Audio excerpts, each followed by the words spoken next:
বগুড়া সদর থানার সামনে অটোরিকশা স্ট্যান্ড। অবাক বিস্ময়ে তাকিয়ে ট্রাফিক সার্জেন্ট। ঘটছে ছিনতাই ও দুর্ঘটনা।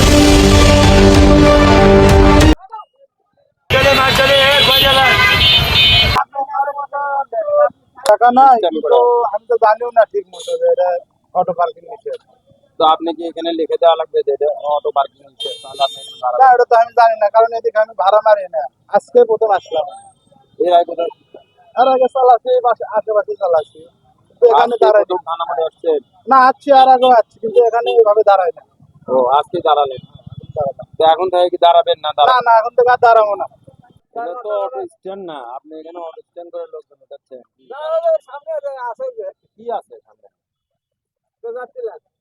না যাচ্ছিলেন না, এটা কি অটো স্ট্যান্ড? না না, যাতায়াত করতে পারে না, আমাদের অনেক প্রবলেম হয়, সেই দিক থেকে লোকজন ঠিক মতো যাতায়াত করতে পারে না। আমরা চাই এখানে পরিষ্কার পরিচ্ছন্ন থাক, জ্যাম না হোক, এই পর্যন্তই আমাদের চাওয়া। স্ট্যান্ড থাকার কারণে আমাদের ব্যাপক সমস্যা। এখানে গাড়ি ঘোড়া ঘুরতে পারে না, যেতে পারে না, আসতে পারে না, দোকানদারের সমস্যা। আবার কিছু কিছু ক্ষেত্রে মানুষের সাথে চরম দুর্ব্যবহার করে। এদের ব্যবহার ভালো না, এরা খুবই বেয়াদব।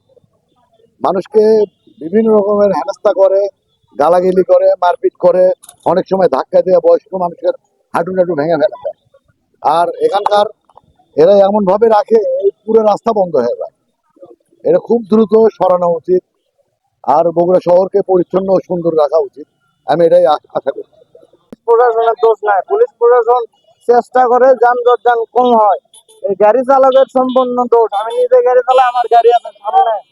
এই ঘটনা হচ্ছে সিট মিট এইরকম করে কিছু, যার জন্য এরা যানজট না করে। পুলিশ যদি না থাকে, এরা রাস্তার মাঝখানে আসে, মনে করেন গাড়ি ঘোরাবে, রাস্তার মাঝখানে লাগায় লোক টোক তোলে, তাহলে এখানে দোষটা কার? গাড়ি চালকের, ড্রাইভারের। পুলিশ নিয়ন্ত্রণ করতে পারতেছে না। এখন এই জায়গাতে আমি নিজে কি বলবো, গাড়ি চালক, আমি গাড়ি চালাই, গাড়ি চালকের ড্রাইভাররা খারাপ। 100-র ভিতর 90% ড্রাইভার খারাপ, পুলিশও খারাপ আছে। নিজের সাথে দিচ্ছে 10 টাকা করে পুলিশ হোক, সেগুলা বদলিয়েছে, আরো কিছু আছে 10 টাকা করে চায়া লিছে। কিন্তু এই মুরব্বী পুলিশ চাইলে সাদা মাদা খায় না। কি চলে যাচ্ছে? আর আসবো না। আবার আসবে তো ঘুরে, তুমি আবার আসবে। তুমি এই যে 3 বার আসছো, তুমি তো ভুল হচ্ছে আমার, এটাতে 2 বার আসলে লোকটা নেমে দেবো কোথায়, তানি এখানে নামবে, সেখানে না নামলে কোথায় নেমে দেবো বলে। থানা মোড়ের সামনে তো গাড়ি রাখা নিচ্ছে।